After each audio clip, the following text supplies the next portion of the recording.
강하게 보이는 사람들은 어떤 사람들인가? 약한 나를 철저하게 드러내 보이고 하나님의 은총을 구한 사람들입니다.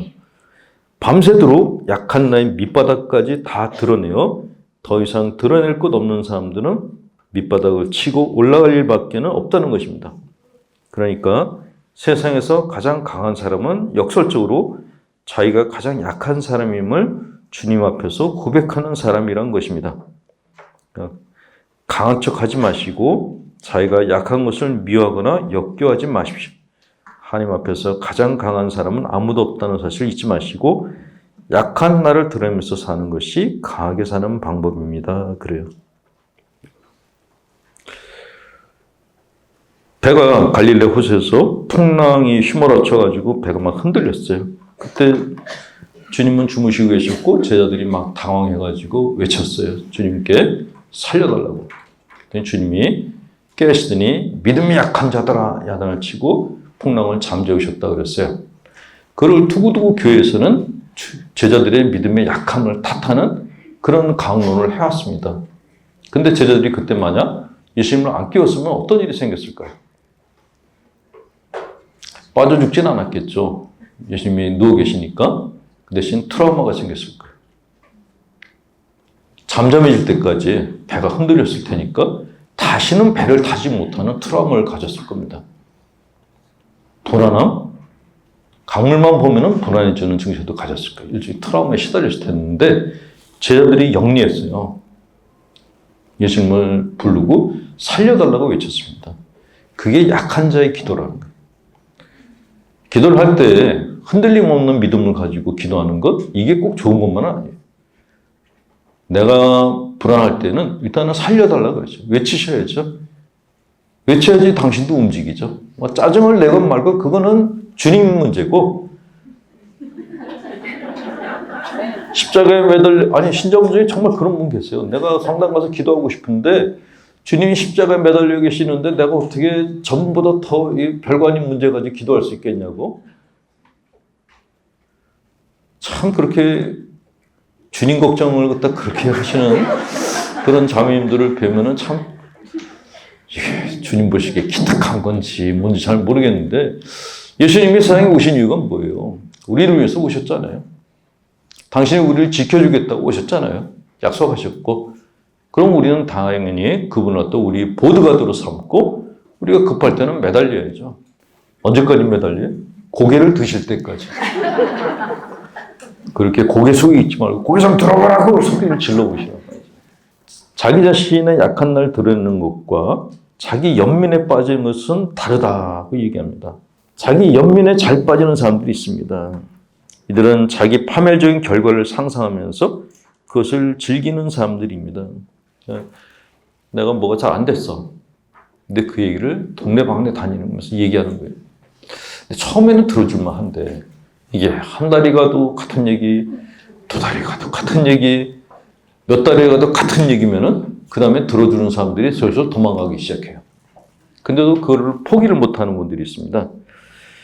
이분들은 자기의 슬픈 이야기를 들어줄 사람을 찾아다닙니다. 이들은 자기 문제 해결이나 극복에는 관심이 없습니다. 오로지 주변 사람들의 동정을 얻고자만 합니다. 이 세상에서 사람을 가장 맥 빠지게 하는 것은 만약 내가 그때 이러려 했다면 하는 말을 하는 것이라고 합니다. 그래서 이들은 늘 가정법 안에서 산다고 하는데 이런 자기 연민의 삶은 만성적인 자기 증오와 열등감의 결과라고 합니다. 이것은 뻔히 드러나지는 않을지 몰라도 집요하고 널리 파급됩니다. 자신이 가치가 없고 부족하다는 일반화된 감정은 모든 면에서 철저히 파탄을 일으키는 생활 방식을 이해 없이 파생시킵니다.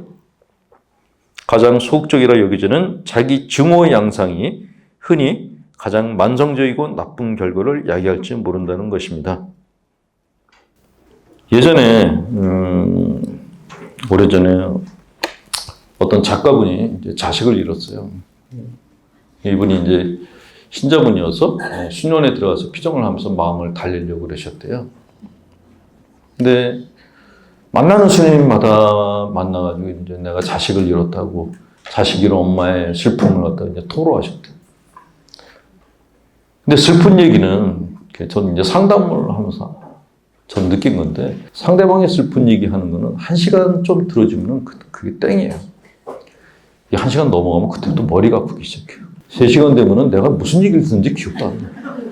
제가 보좌 신부였을 때는 쓸데없이 착해가지고 신자분들이 하소연하는 전화를 하면은 보통 기본 3시간을 들어줬어요. 그러고서 누워가지고 2시간을 뻗어 있어야 됐어요. 그러면서 항상 주님께 기도했어요. 이 희생을 당신께 봉헌한다고. 내가 지은 죄다 모든 벗을 이것으로 바칩니다. 그랬어요. 그 다음날 또 전화가 오는데 그것도 3시간. 아이고 하지 마세요. 여기 그런 분들이 많아요. 저는 그때 그 자매님들에 대한 트라우마가 생겨가지고 그때 그 얘기했던 그 자매님하고 비슷한 사람만 봐도 여기서부터 막 경기가 올라와. 자매님들의 그 끈질긴 그 불평은 네, 그래서 웬만한 사람들이 오면 다 나보다 보좌 신부가 더 영험하다고 기도발이 쓰다 해서 보좌한테 다 보내줬어. 가서 안수도 받고 다 하라고. 40대 후반에서 50대 중반 사이의 자매님들은 정말 집요해요. 징그러울 정도여가지고. 죽어도 항상 신부님만이시면은 뭐 누가 제 얘기를 들으겠어요. 그래요. 제가 가끔 짜증이 나가지고 해드리는데 제가 상담료가 20만 원이에요. 그럼 바로 돌아서요. 물리치는 방법은 그냥 딱 하나예요. 돈 얘기만 하면은 싹 돌아서. 네. 제가 그분이 그렇게 이수녀님, 저수님한테 이제 내가 아들 잃은 엄마야라고 얘기를 한 거예요. 근데 스님들도 수도원에서 바쁘잖아요. 할 일도 많고. 근데 이분이 따라다니면서 자꾸 얘기를 하니까 또 스님들이 착하니까 뭐라고 하지 못하고 다 슬슬 피한 거예요. 근데 그 중에 이제 한 수녀가, 떡 부러진 수녀가 몇 달 만에 한마디 했대요. 자식 잃은 게 당신뿐이냐고. 정말 톡한 말을 한 거죠. 근데 그 양반이 그 얘기를 듣고 거품 물었대요. 저게 수녀야? 근데 일주일 있다가 맞다 그러죠. 자식 잃은 게 나뿐만이 아닌데. 그리고 비정을 끝냈대요. 자, 자기 연민에 너무 깊이 빠지는 사람들은 앵벌이하고 똑같아요. 내가 이렇게 불쌍한 사람이야 그러면서 동정을 구합니다. 그 옆에 사람들이 동정을 해주면 해줄수록 스토리가 점점 불어나요. 처음에 죽은 게 아들 하나인데 딸까지 포함이 돼요. 없는 엄마까지도 포함시켜. 신경증적인 사람들은, 망연자실한 사람들은 어떻게 살아야 되는가? 두 번째 방법. 자기 치료를 하실 필요가 있어요. 뭐 상담을 받으러 가지 않는다 하더라도 자기 스스로 자기 일을 심리치료를 하실 필요가 있는데, 망연자실할 때 가장 힘든 게 걱정이에요. 걱정거리들이 끊임없이 떠오르기 시작합니다. 걱정은 우울증하고도 불안하고도 깊은 연관을 맺고 있는 거죠. 이 걱정이라는 거는 참 지독한 놈인데, 몸은 마음의 고통을 고스란히 받아들입니다. 고통을 느끼는 육체는 고스란히 마음으로 그 고통을 전달하는 순환 고리를 가지고 있다고 합니다. 따라서 불안이나 걱정거리를 그냥 놓아두는 것은 자신의 몸을 유독성 쓰레기장으로 만드는 것과 같습니다. 그렇다면 불안하고 걱정스러운 생각들을 어떻게 처리해야 되는가? 자, 여러분들은 하루에 걱정을 몇 가지나 하고 계세요? 몇 가지나 할 거라고 생각하세요? 걱정. 옛날 우리나라 속담에 있어요? 답이? 5만 가지. 심리학자들이 마찰했대요.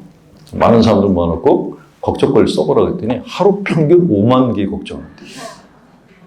우리도 모르는 걱정을 하고 있는 거예요. 그래서 옛날에 5만 가지 생각을 다 한다는 말이 있는데, 실제로 사람들은 하루 평균 5만 가지 생각을 한다고 합니다.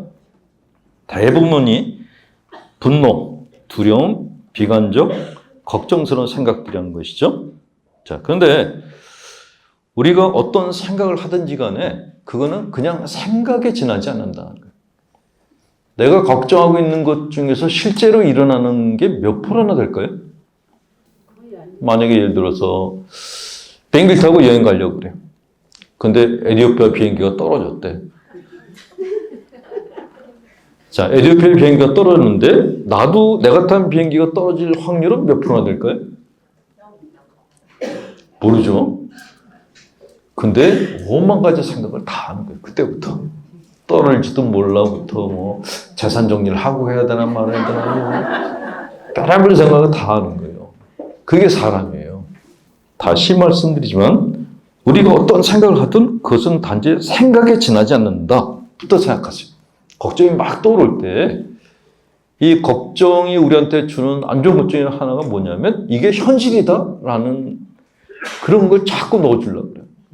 네가 걱정하는 건 진짜로 일어날 거야라는 그런 말들이 계속 들려요. 그래서 걱정을 하게 되면은 몸이 굳어지기 시작하는 게 그것 때문에 그러는데 그때 내가 나 자신한테 해주는 말은 이거는 생각에 지나지 않아 라고 얘기를 해줘야 돼요. 이건 일어나지 않은 일이야. 이건 그냥 생각일 뿐이야. 자신이 허락하지 않는 한 어떤 부정적인 생각도 마음의 상처를 남기지 않는다. 이것도 잘 기억해 두세요. 내가 허락하지 않는 한 걱정은 나한테 데미지를 주지 않는다라는 것도 기억해 두세요. 불길한 생각이 스쳐가면 거기에 얽매이지 말고 단지 그 생각이 지나가기만 기다리라. 살다 보면 별의별 생각이 다 들지만 그 어떤 생각도 한 곳에 머무는 법은 없다. 조용히 지나가기만 기다리면 생각은 호련히 지나갈 것이다. 그랬어요. 그러니까 생각이라는 것은 뿌리가 있는 게 아니에요. 뿌리가 없어요. 그냥 내 눈앞으로 스쳐 지나가는 것들이에요. 내가 걱정할 때 그 걱정들을 잘 보세요. 한 놈이 계속 머물고 있는가? 그렇지 않아요. 지나가고 또 딴 놈이 나타나고 또 딴 놈이 또 나타나고.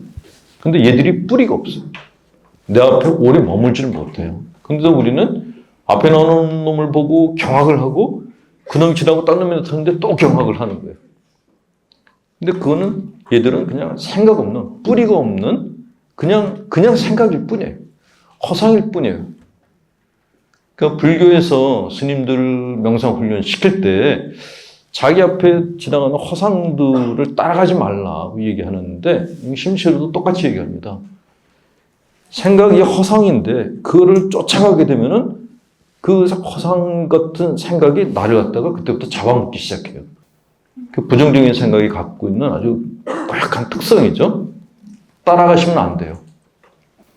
내가 생각에 빠져들면 생각은 꼬리에 꼬리를 물고 계속 이어지기 시작한다. 자, 걱정하는 일들의 대부분은 일어나지 않는다. 이것은 좋은 소식이지만 역설적으로 그것이 인생의 비극이기도. 걱정 많은 사람들은 불안에 떨며 걱정을 했고 그래서 뭔가 준비를 했기 때문에 그 일들이 발생하지 않았다고 생각한다. 자신의 운명에 스스로 마법을 건 것으로 착각한다는 것이죠. 이것을 주술적 사고라고 한다. 걱정이 많은 사람들은 확실치 않은 것을 참지 못합니다. 그래서 그 일이 일어나지 않을 것이라는 확실한 보장을 원합니다. 세상에 확실한 것은 없는데도 말입니다. 걱정에 따른 불안은 이성 판단을 마비시킵니다. 삶이 우유부단함으로 가득 찬 주차장처럼 되는 것이죠. 자, 이렇게 앉아있으면은 수많은 생각들이 이렇게 지나가잖아요. 근데 이런 생각들을 뿌리치는 제일 좋은 방법은 뭐냐? 움직이는 거예요. 일단은 내가 걱정하고 있는 그 상황을 벗어나는 게 중요해요. 방에서 나가기만 해도 걱정의 절반은 그냥 없어져요. 문제는 그 자리에 가만히 있을 때 문제예요. 가끔 신자분들이 저한테 오셔가지고 제가 걱정거리가 많고 우울해가지고 죽을 지경이라고 그렇게 얘기하는 분들이 계세요. 여행 가도 이제 가끔 신자분들이 상담해달라고 분들이 계시거든요. 근데 여행 같이 가는 분들은 제가 상담을 잘 안 해줘요. 왜냐하면 여행 올 정도면 우울증이 아니에요. 내 돈 내고 그 먼 데까지 여행 올 정도면 건강이 넘치는 거지. 진짜 우울한 사람들은 방에서 안 나와요. 그러면 심각해요. 그러니까 심리적 건강 상태를 갖다가 이렇게 확인하는 방법은 간단합니다. 활동 영역을 보시면 돼요. 우울해 죽겠다 그러면서 오전에 친구들 만나고 오후에 친구들 만나고 영화 보러 가고 영화도 슬픈 영화만 보고 이거는 우울증 환자가 아니에요. 그냥 우울한 걸 즐기는 사람들인 거죠. 그러니까 남들이 날 보고 너 무슨 일 있어? 이런 얘기를 듣고 싶을 때 우울적으로 이렇게 그 포장을 하는 거죠. 여자분들 같은 경우에 약간 우울할 때 뭐 이렇게 그 되게 센스 있어 보인다는 그런 얘기를 하나요? 그래서 그 우울한 척하고 나타나는 분들이 굉장히 많아요. 이렇게 뭐 영성치 할 때도 지겨워 죽겠어 아주.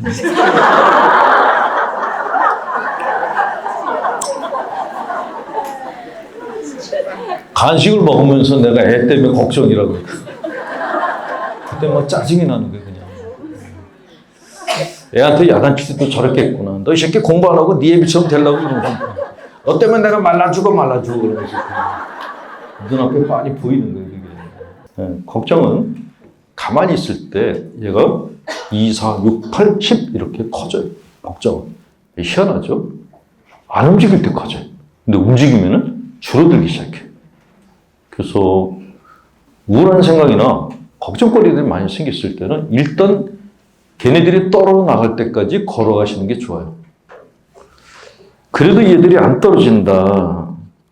그러면은 샤우팅 요법이라는 게 있거든요. 소리 지르세요. 나가 이 새끼야. 내 안에 왜 들어왔어? 얘들은 내가 만든 애들이 아니에요. 밖에서 집어넣은 사생아들이에요. 쫓아내도 괜찮아요. 그 예수님 때는 예수님이 사탄아 나가라 그랬잖아요. 그 당시에 왜 예수님이 그런 말을 하셨을까요? 그 당시 사람들은 자기 안에 들어있는 안 좋은 생각을 사탄이 줬다고 생각했어요. 근데 그 사람들한테 예수님이 그게 아니고 인지치료법에 의하면은 이게 부정적 사고인데 자동적 사고라고도 하는데 이거는 그냥 네가 갖고 있는 생각이 아니라 그냥 허상이야 라고 얘기를 하면 그 사람들이 알아듣지 못하겠죠? 그 사람들 수준에 맞게 얘기한 거예요. 사탄아 나가라 그런 거예요. 그랬더니 진짜 이거 시원해졌어요. 혼자 있을 때 자기가 썼더니 그래도 후련해지는 거예요. 예. 그래서 이제 그 사탄 추방론이 나왔는데 그 말하면 이제 사탄들이 그 천당 법원에다가 소송을 건 게 있어요. 우리가 한 게 아닌데 왜 우리한테 그렇게 나오냐. 사탄들이 그렇게 한가한 애들이 아니에요. 그리고 현대 사탄들은 그렇게 자기 존재를 안 드러낸다고 합니다. 비존재로 나타난대요. 그러니까 마치 내가 하는 것처럼. 그게 더 무섭죠. 그러니까 막 옛날처럼 막 꼬리를 드러내고 이거는 아주 옛날 구닥다리 이미 폐기 처분된 건데 그걸 지금도 쓰려고 하면 안 되죠. 진심으로 걱정되는 일이 있으면 차라리 행동을 하는 것이 낫다. 그리고 또 하나의 방법은 하루에 30분 동안 걱정을 실컷 하는 시간을 가져라. 이거는 분노 처리 방법에서도 비슷하게 얘기하는데 분노 처리 방법에서도 하루에 30분 동안 화를 내라고 권하거든요. 하루에 30분만 확실하게 화를 내면 짜증이 줄어든다는 거예요. 짜증은 분노를 억압을 하는 바람에 이 분노가 그냥 그걸 뭐라 그래? 요실금처럼 나오는 거예요. 그럼 바로 이해가 되시겠죠? 화장실 갔다 왔는데 걷고 있는데 또 나와. 그게 찝찝해요. 그런 것처럼 짜증이라는 거는 분노를 억압하면 이게 억압됐다가 튀어나왔다, 억압됐다 튀어나왔다 그게 짜증이에요. 근데 그거를 확실하게 한번 해결하면 그 다음엔 괜찮다는 거죠. 이해를 잘 들은 건지 잘못 들은 건지 제가 아직 시차가 적응이 안 돼가지고 언어 선택에 있어서 지금 굉장히 이렇게 말하고 난 다음에 자꾸 후회를 하고 있어요. 더군다나 뒤에서 동영상을 찍고 있고 이게 해외로 또 나가는데 이게 참 지금 편집을 하라 그래야 될지 말아야 될지 그냥 내보내. 자, 독일의 심리학자 헤르만 폰 헬름홀츠라고 하는데 홀츠 이 사람이 뭐라고 얘기했냐면 해결 방법이 떠오르지 않는 문제에 부딪혔을 때는 잠시 접어두고 다른 일을 하다가 가벼운 마음으로 처음부터 다시 생각하라고 권합니다. 그리고 자고 난 다음에 떠오르는 생각이 많다. 산에 천천히 오를 때 좋은 생각들이 떠오른다. 라고 주장했습니다. 이건 뭐 우리도 다 아는 거죠. 그래도 제가 하라 그러는 것보다 독일 사람이 하라 그랬다. 제가 얘기하면 필기를 안 하다가 독일 사람이라 그러면 원래 원어가 뭐냐고 물어보고 굉장히 궁금해하기 시작해요. 아직은 우리는 외제품에 대해서 신뢰가 더 있기 때문에. 자, 왜 그런가? 우리의 의식은 규칙적이고 논리적 사고에 영향을 받아서 자유롭지가 않다. 우리가 깨어있을 때 우리 생각은 자유로울 것 같은데 아니다라는 거예요. 굉장히 많은 틀들이 우리한테 주어져서 생각이 자유롭지 않은데, 그런데 잠자고 있을 때는 안 그렇다는 거예요. 잠재의식, 무의식은 틀을 깨는 일종의 영감, 깨달음을 주는데 생각에 여유를 주지 않으면 무의식의 문은 닫히고 의식은 점점 더 좁아져서 소위 터널 비전 현상이 생기지만 잠을 재우거나 심지어 여유를 주면 이게 열린다. 그때 아하 현상이 생긴다는 거죠. 그거였구나 하는 게 생각을 거듭한 끝에 난 생각일 때가 아니고 엉뚱한 때 나는 거예요. 저 같은 경우도 이제 수첩을 갖고 다녀요. 꼭 운전할 때 뭐가 생각이 나는 거예요. 그리고 더 곤란한 거는 차가 밀릴 생각이 안 나다가 차가 빠지려고 그럴 때 꼭 생각이 나요. 이걸 적어야 되나 말아야 되나. 차가 다시 정차되면 그 다음에 잊어버려요. 아, 미치겠어요 아주 그냥. 무슨 성령이 그렇게 오는 건지. 성령은 바람처럼 왔다 바람처럼 가신다 그러더니 내가 편할 때 안 오시고 꼭 불편할 때 나타나. 그 편할 때 되면 안 보여. 아, 이게 참. 저 같은 경우는 생각이 떠오르지 않을 때는 그냥 묵주 기도를 해요. 집중적으로 안 해요. 그냥 해요, 그냥. 기도면 하다가 막 뒤죽박죽이 돼요. 어떤 때는 뭐 성모님 기도를 막 하다가 갑자기 중간에 주의 기도로 바뀌기도 하고 뭐 정신없이 해요. 근데 그 묵주기도도 그렇지만은 이 굵은 알을 갖다 굴릴 때 이게 어떤 최면 효과를 주는 것 같더라고요. 그래서 계속 굴리다 보면은 어떨 때 생각이 이렇게 정리가 되는 그런 경우를 많이 경험했습니다. 불교에서도 거기도 이제 마귀들을 쫓아낸다 그러죠. 우리 교회에서도 이제 사탄을 쫓아낸다고 하는데, 그런 악한 존재들이 스님들의 그 불경 기도, 그걸 뭐라 그러나? 스님들이 외우는 기도문? 그걸 뭐라 그러죠? 예, 그분들이 하는 기도문이나 가톨릭 신자들의 묵주 기도를 굉장히 싫어한대요, 마귀들이. 그 기도문 하면 다 도망간대요. 왜 그러냐고 마귀들한테 물어봤대요. 이것들이 똑같은 기도를 갖다 하여튼 지겹게 해가지고 기도빨 때문이 아니라 똑같은 기도문을 지독하게 계속 하는 바람에 견딜 수가 없어서 나간다는 거예요. 그럴만하겠다. 구마기도는 우리만 하는 게 아닙니다. 사제들만 하는 게 아니고 여러분들이 마귀 든 사람한테 가가지고 남편 대하듯이 하세요. 바가지를 30분만 긁으시면 모든 마귀가 다 나갑니다. 나가. 예. 네, 그래서 이렇게 그 부부 생활을 오래 하신 남편분들을 보면 나갈 데가 없잖아요. 그럼 선택할 수 있는 거는 부처님이 될 수밖에 없어요.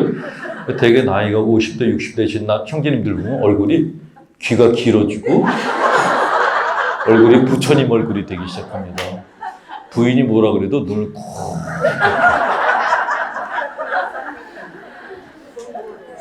왜 그런지 이해를 못했는데 제가 나이를 들어보니까 저게 도피기제구나 하는 게 그냥 떠들어라 나는 흐른다. 그건 거의 경지에 다다른 거죠, 경지. 망연자실 할 때는 굉장히 많은 이제 스트레스를 받거든요. 그 스트레스도 이거는 어떤 분들은 그러더라고요. 적당한 스트레스는 건강에 좋다고. 적당한 괜찮은데 이게 내가 망연자실한 상태에 있을 때는 적당치가 않아요. 이미 너무 많은 상태입니다. 그때는 풀으시는 게 좋아요. 자기가 심리적으로 중증이라고 생각하면 중증, 아니라고 생각하면 아닌 것이다 라고 심리학자들은 말합니다. 마음 먹기는 한 것이죠. 근데 이것이 쉽지가 않다는 겁니다. 사람을 우유부단하고 피곤하게 만드는 것은 생각이 너무 많아서 그렇다. 복잡한 생각은 많은 에너지를 소모하게 하고 지치게 합니다. 그래서 정작 해야 할 일을 못하게 합니다. 그래서 자기가 가지고 있는 스트레스를 풀 필요가 있는데 이 스트레스에 가득 찬 감정을 파악하고 스트레스를 만드는 사고를 찾아내야 됩니다. 그냥 막연히 해서는 이게 풀어지지가 않는다라는 것이죠. 스트레스를 푸는 방법은 제가 10분 강의할 때 간단하게 설명을 해드렸는데 방법은 제일 쉬운 방법이 이거예요. 가장 좋은 거는 위안을 받는 거예요. 나하고 제일 친한 사람한테 가서 좀 기댈 필요가 있어요. 나는 꿋꿋하게 내가 다 해결할 거야. 나는 오로지 주님만 바라볼 거야. 모든 걸 해결할 거야. 물론 그러시는 것도 괜찮죠. 근데 주님만 바라보는 분이 나 혼자가 아니거든요. 주님 보시기 얼마나 지겹겠어요. 다른 해결할 일도 많은데 얘가 앞에 와가지고 저는 주님밖에 없어요. 그러면. 본당에서 미사 끝나고 나면은요, 신자분들 중에 꼭 끝까지 이렇게 저를 쳐다보는 분들이 계세요. 너무 부담스러워. 그 신자분들 인사하고 지나가는데 계속 그 사람한테 신경이 쓰이는 거예요. 누구지? 왜 서 있지? 계속 걱정이 돼요. 다른 성당에도 훌륭한 신부님들이 많다고 보내주고 싶은데 가지도 않고. 괴롭죠? 근데 어쨌건 나를 위로해 줄 수 있는 누군가가 있는 게 굉장히 중요해요. 이 사람한테는 내가 전화 걸어가지고 무슨 얘기를 해도 받아줄 것 같다. 그런 친구가 하나, 둘 정도 있으면은 절대로 이렇게 자살을 하거나 어떤 파탄적인 행위를 절대로 안 한다는 거죠. 그러니까 인간은 의지적인 존재예요. 내가 의지할 대상이 반드시 있어야 됩니다. 반드시예요. 두 번째는 강렬하게 자기 감정을 갖다 표현할 필요가 있습니다. 사람들하고 만나서 이렇게 이야기를 할 때 조신하게 얘기하지 마시고 강하게 얘기하세요. 가끔 이제 한국 사람들끼리 모이면은 정치 얘기만 하면 쌈박질 한다고들 이렇게 얘기를 합니다. 근데 정치 얘기를 하는 이유는 그 정치 얘기 뒤에 내 생계가 걸려 있거든요. 내가 지금 사는 게 힘드니까 정치 얘기를 통해서 내가 갖고 있는 불만을 해소하려는 거예요. 그거를 막게 되면은 그건 아닌 것 같다는 생각이 돼요. 그래서 차라리 모여가지고 격정적인 언어로 이렇게 자기 감정을 갖다가 다 터뜨려 버리는 자리를 갖는 게 좋겠다라는 생각이 들어요. 그래서 저는 한국인의 술집 문화에 대해서 심리적으로 동의하는 편이에요. 끼는 건 싫은데, 그리고 끌려 들어가는 것도 싫은데, 본인들끼리 하는 거에 대해서는 찬성하는 편이에요. 그렇게 술 마시고 웃고 떠들고 욕하고 그렇게 해서 해소시켜야 돼요. 그걸 해설 못하면은 그 화가 어디로 가겠어요? 집에 오면 애들한테 가겠죠. 누군가한테 가거든요. 화는 절대로 지가 알아서 없어지지 않습니다. 풀어야지 없어지는 거죠. 예. 자매님들끼리 모여가지고 이렇게 그냥 정말 끝없는 대화를 나누시는 것도 바람직하다고 생각해요. 어떤 분이 저한테 카톡 문자를 하나 보내줬어요. 거기에 뭐 아빠가 아들한테 통화할 때 그 통화 시간이 있더라고요. 근데 제일 긴 시간이 뭐였는지 아세요? 자매님이 자매님한테 전화가 왔을 때 시간. 기본 5시간이라고. 끝에 보니까 그런 게 있던데, 아내가 남편한테 전화 걸었을 때는 뭐 10번인가? 통화가 안 된다고. 아들하고 엄마하고 통화 시간도 뭐 몇십 초? 그 정도였더라고요. 근데 어쨌거나 하니까 제일 긴 시간이 그거였는데, 저는 전화로 이렇게 내 안에 쌓인 걸 갖다가 푸는 그런 것이, 그건 동양인뿐만 아니라 서양인들 다 똑같더라고요. 기본 4시간에서 6시간. 근데 그게 병원에 가서 약 먹는 것보다 비용이 더 싸다는 생각이 들어요. 권하고 싶어요. 하셔야 돼요. 저 지난주에 강론 때 약간 썼던 건데, 전화가 왔는데 그 부인이 받더니 한 30분을 통화했더래요. 그 남편이 누구야 그랬더니 잘못 걸려온 전화.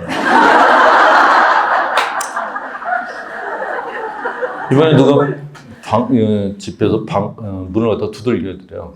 부인이 나가더니 또 이렇게 안 들어오더래요. 그래서 누구야 그랬더니 잘못 찾아온 사람. 30분 동안 있었대.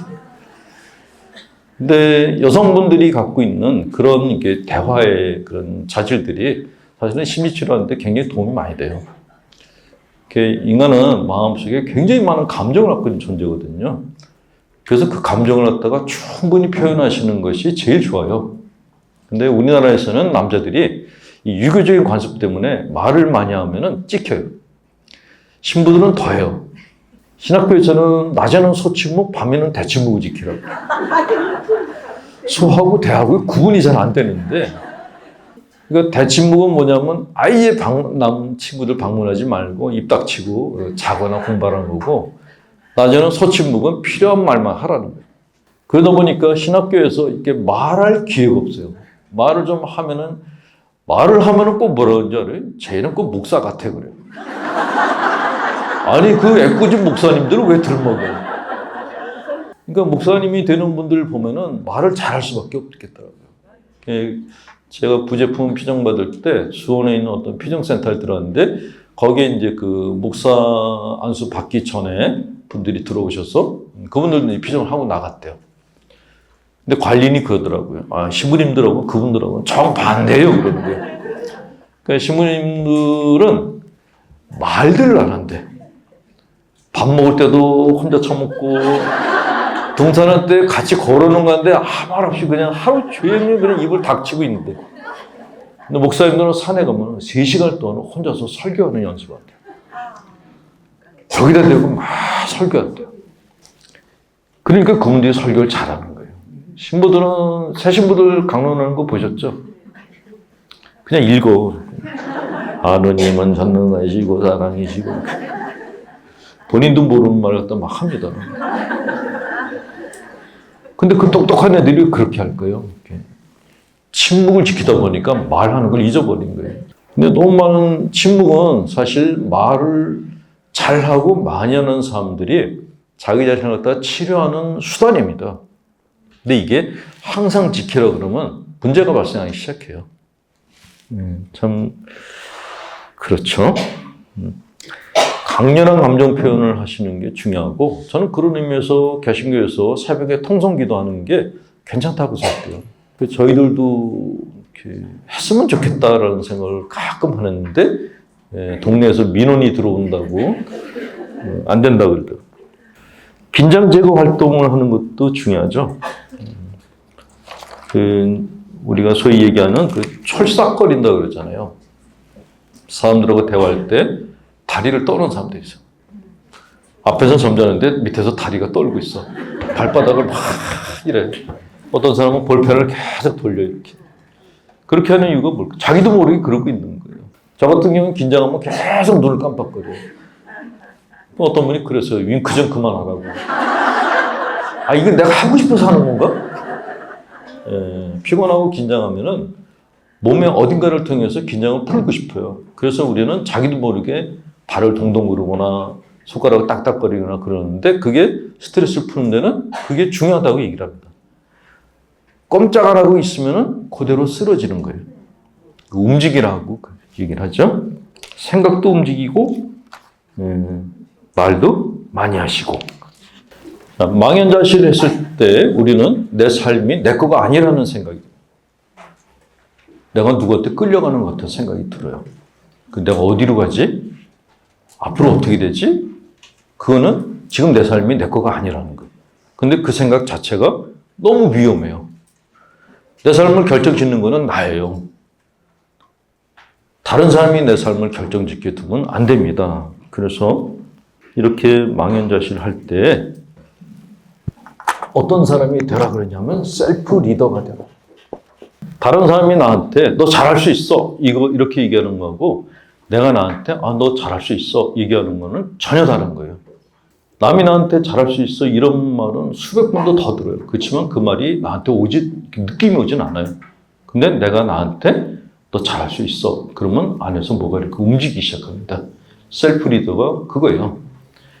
약하고 무너져 내려가려고 하는 내 자아를 내가 끌고 나가는 거예요.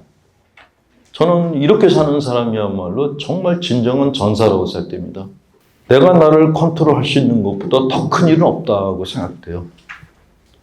그 우울증 상황이 굉장히 열악한데도 그런 상황에서 버티는 분들 보면 정말 대단하다는 생각이 들어요. 어떻게 자기 자신을 끌어가길래 저렇게 버틸까? 대단하다는 생각이 들죠. 인간은 마음먹기에 따라서 병에 걸릴 수도 있고 걸리지 않을 수도 있다고 합니다. 그래서 위풍당당하게 산다는 것이 중요하다고 합니다. 병이나 죽음에 대한 불안감에 노예가 되어서는 안 된다고 합니다. 노예가 되는 순간 더 건강치 못한 상태에 빠지게 된다는 것이죠. 이렇게 노예가 되면 자기 안에 진짜 자아는 죽고 껍데기만 남은 삶이 돼버립니다. 자기 리더십을 발휘하지 못하는 사람은 죽은 사람과 같습니다. 다른 누구에게 아무런 영향력도 발산하지 못하고 어디에도 살아있다는 흔적을 남길 수가 없다고 얘기를 합니다. 자, 셀프 리더 하는 것 방법 중에 중요한 것, 힘들고 열악한 상황일수록 자기 자신을 잘 꾸미시는 게 중요해요. 거지같이 살지 마세요. 거지 취급 당하지 마세요. 그게 제일 안 좋은 거예요. 존 픽이라는 미국 의사가 1948년 학술지에다가 자기가 성형수술로 얼굴을 고친 죄수 376명을 추적 관찰한 결과를 발표했대요. 죄수들을 성형수술을 해줬는데 그 중에서 재범을 한 사람들이 1%밖에 안 됐대요. 얼굴 바꿔주니까 다 새 삶을 살더랍니다. 외모를 가꾸는 게 굉장히 중요해요. 수도자들은 심플하게 살아야 되니까 심플하게 살기 때문에 이제 가난하게 사신다고 하는 것인데 여러분들은 그렇게 사시면 안 돼요. 여러분들은 부티나게 사셔야 돼요. 잘 입으시고 식사도 잘 하시고 내가 내 욕구를 충분히 채워줘야지만 내 삶을 내가 만들 수 있는 에너지가 생겨요. 특히 외모는 더 그래요. 그러니까 얼굴을 뜯어고치시라는 게 아니고 우울할 때 환한 옷을 입으셔야 돼요. 되게 내가 우울하고 힘들고 그러면은 옷을 일부러 거기에 맞춰서 입게 돼요. 자기도 모르게. 제가 그랬거든요. 가정 성당에서 재개발하고 초기에 막 동네가 쓰레기판이 돼가는데 아씨 내가 정장을 입어서 뭐해? 미사 끝나고 나면은 그냥 추리닝 바람으로 다녔어요. 쓰레빠 치지 끌면서 그들이 동네 개도 무시를 하더라고요.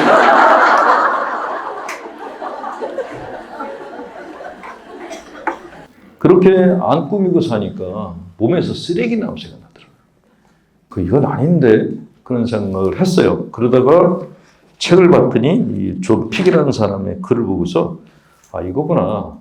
꾸며야 되는 거구나. 그래서 동네는 쓰레기밭이 되는데 매일 정장을 하고 향수를 뿌리고 젤을 바르고 완전 제비족같이 하고 다녔어요. 그리고 성당도 깨끗하게 꾸미라고 했어요. 매일 청소하고 쓰레기 다 치우라고 그러고. 지금 제가 생각해도 참 기특한 일을 한번 한 적이 있는데 마음속으로 야, 쫄지 마라 그랬어요. 여기서 내가 이건 여러분들한테 도움이 될 것 같아서 성당이 이렇게 언덕 위에 이렇게 달랑 하나 나온 거예요. 처음에는 성당이었는데 시간이 지날수록 이건 내 성이야 그런 생각이 들었어요. 신자들은 반토막 났어요. 다 철거 다 하고 깡패 새끼들만 돌아다니고 조명이 하나도 없어요. 밤이면 컴컴해요. 이렇게 딱 되니까 말 그대로 망연자실. 매일 도망가고 싶은 생각이 없어요.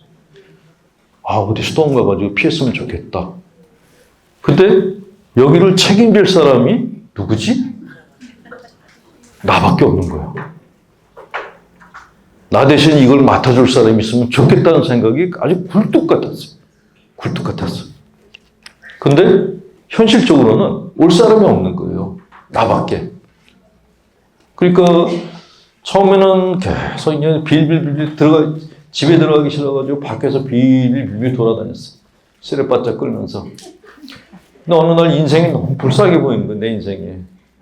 불쌍해 보이다가 나중에 화가 나기 시작하더라고요. 내가 왜 이렇게 살아야 돼? 그리고 나중에는 더 어떤 생각이 드냐면은 내가 만약에 이 성을 뺏긴다면은 그동안에 내 강의를 듣고 우울증을 치료했다고 하는 그분들한테 내가 할 말이 없을 것 같다라는 생각이 들고, 그 두 번째는 후배들한테 쪽팔리겠다는 생각이 들어요. 이때만 해도 제가 이제 연차가 있는, 연식이 된 이제 신부였는데, 밑으로 후배들이 줄줄이 있는데, 강의는 또 지랄 빠지게 막 여러 군데 하고 다녀가지고, 얼굴은 다 팔렸는데, 그 성당 하나 못 지킨 게, 그 등신, 이 소리가 그냥 머릿속에 맴맴 도는 거예요. 근데 그렇게 생각이 바닥까지 내려가니까 밑에서 이런 게 올라오더라고요. 오기 같은 게 올라오면서 갑자기, 쫄면 안 되겠다. 그래서 제가 저한테 그랬어요. 쫄지 마. 제가 저한테 매일같이 쫄지 마. 여기서 이기고 나가야 돼. 이건 내 거야. 이건 절대로 안 뺏길 거야. 라는 생각으로 바뀌더라고요. 그때부터 싸워야겠다는 생각이 들었어요. 그게 2년째 되니까 그런 생각이 올라와요. 근데 그 밑에는, 그전에는 계속 마음 밑에서 다른 게 올라왔어요. 비행기 타고 갔더니 안치성이라는 영화를 하더라고요. 양만춘이라는 되게 멋있잖아요. 이렇게 성을 딱 지켜야 되고. 근데 제 마음속에서 초기에 누가 올라왔냐면 선조가 올라오기 시작했어요. 이순신을 갖다가 개무시를 하고 나를 갖다가 그냥 난장으로 만드는 선조의 그런 심리가 열등감에 그 추잡한 게 초기에 막 올라오는 거예요. 도망가고 싶다, 회피하고 싶다, 그냥 죽고 싶다, 이거 차라리 꿈이었으면 좋겠다, 별별 비겁하고 열등한 것들이 끊임없이 올라오는데, 이게 올라오는 게 그게 양이 있더라고요. 2년 정도 들끓어 올라오더니 그게 바닥이 나니까, 그리고 아무리 내가 생쇼를 하고 동정을 구해도 아무도 안 도와줘요. 안 도와주고 늘 찾아오는 놈들이 여기는 신부님이 책임져야 될 곳이라고 계속 와서 얘기하니까 이제 더 갈 데가 없어요. 그랬더니 이 고양이한테 쥐가 몰리면은 쥐가 발톱을 드러낸다는 게 그게 맞다는 생각이 드는 게 제 안에 있는 공격성이 올라오기 시작하더라고요. 그 열혈사제 보면은 김남길이가 이렇게 거기에 이게 본의 아니게 제가 끼어들어가지고 미안한데요. 저는 사실 열혈사제는 아니에요. 진짜 열혈사제는 함세웅 신부님이시고 저는 그냥 열받는 신부예요. 열혈사제는 아니에요. 열혈사제는 진짜 많아요. 열만 받았죠, 저는. 정말 김남길처럼 그때 그랬어요. 벽에다가 그때 재개발 걸린 놈들 이름표를 써놓고 이 중에 한 놈만 감방에 보내겠다고 그랬어요. 하나님한테 기도할 때 이 중에 한 놈만 걸리게 해달라고. 근데 그 드라마 봤더니 김남길이가 그러고 있더라고요.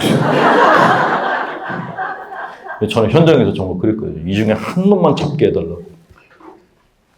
근데 그렇게 이제 선조 같은 선조 컴플렉스라고 그렇게 저는 생각이 되는데, 열등감과 무능함 이런 것들이 바닥을 치고 나니까 그 다음에 내 마음 안에서 다른 게 올라오더라고요. 이게 본래 내 모습인가 보다. 그런 생각이 들었어요. 이거는 저뿐만이 아니고 모든 분들이 다 가졌을 마음이라고 생각되는데, 전사의식 같은 게 싸워야겠다는 생각이 올라오더라고요. 이 전사의식이 올라올 때까지 절대로 죽으시면 안 돼요. 생을 포기하시면 안 돼요.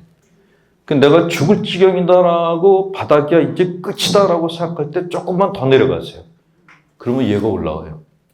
제가 경험했던 거거든요.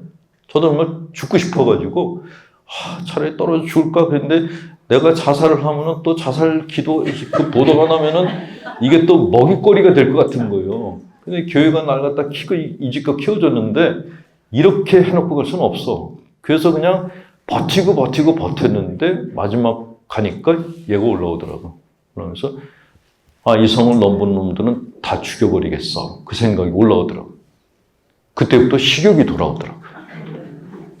그리고 이 사람들 갖다가 어떻게 쳐야 되겠는지 그게 보이기 시작하더라고요. 그거를 그래서 누가 정확하게 표현을 한 게 있었어요. 바닥까지 내려가면은 이제 올라갈 일밖에 없다는 거예요. 문제는 바닥까지 안 내려가잖아요.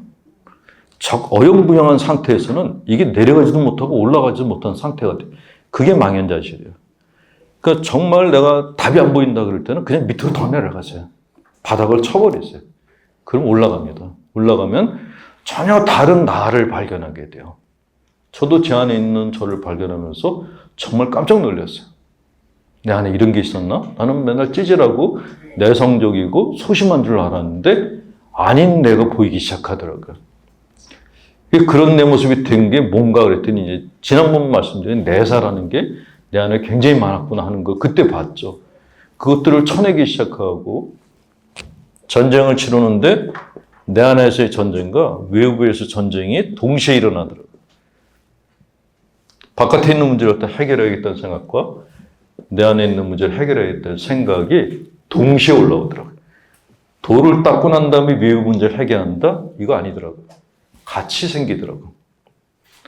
그래서 제가 여기서 해결했던 일이 얼마나 큰지 그걸 잘 모르겠어요. 근데 저같이 이렇게 소심한 사람에게는 정말 큰 일이었거든요.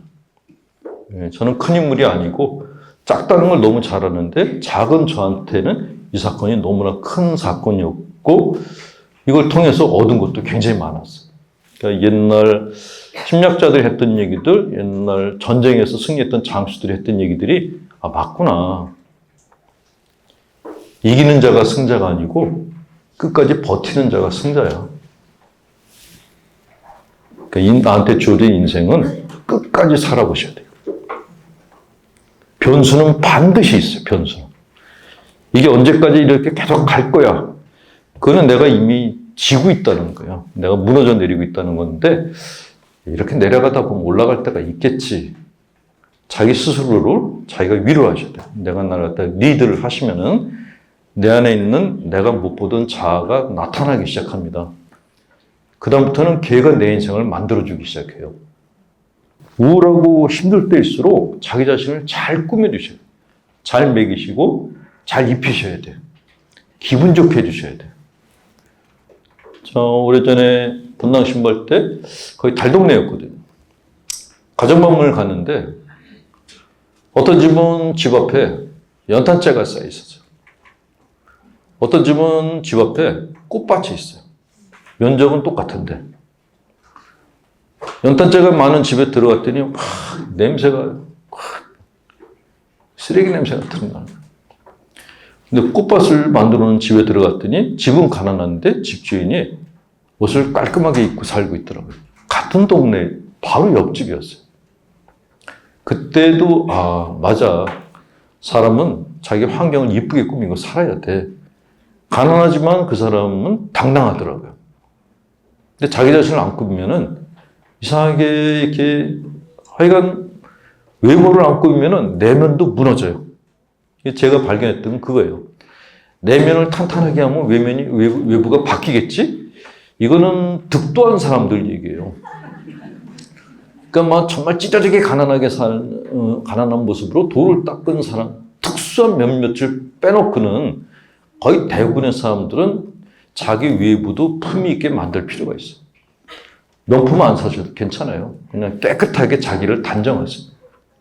내가 날 갖다가 나한테 관심 가져주고 케어를 해주면은 내 마음이나 몸이 그 다음에 보상을 해줍니다. 이게 삶의 법칙이에요. 근데 많은 분들이 돈도 없는데 가진 것도 없으면서 옷 입는 게 스님들하고 비슷하게 입어요. 근데 스님들은 옷을 입어도 이게 단색인데도 뭐가 이렇게 좀 단아해 보이잖아요. 똑같은 옷을 입었는데 노숙자 냄새가 나는 거예요. 그는 내가 내가 나한테 얼마나 많은 관심을 갖고 내가 내 인생을 갖다가 리드해 나가는가 그거 여부에 달렸다는 생각이 듭니다. 내가 지금 얼마나 가졌는가 이게 중요하지 않다라는 거를 돌아가신 한 분이 알려주셨잖아요. 제가 택시 타고 들어오는데 기사분이 그러더라고요. 돌아가신 분 얘기하면서 내가 그분하고 동갑이라고. 근데 당신이 태어나서 처음으로 돈을 많이 가졌다 그래서 행복한 게 아니다라는 걸 처음 아셨다 그러면서 그러더라고요. 그분이 돌아가시면서 정말 온 국민들한테 많은 걸 깨우침을 주고 돌아가신 거예요.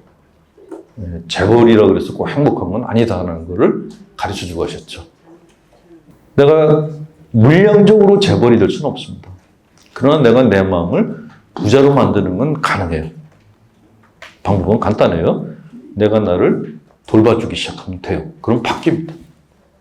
자, 여러분의 인생을 이쁘게 만들어 가시면은 반드시 여러분들 마음이 보상해 줄 거라는 것 믿으시기 바랍니다.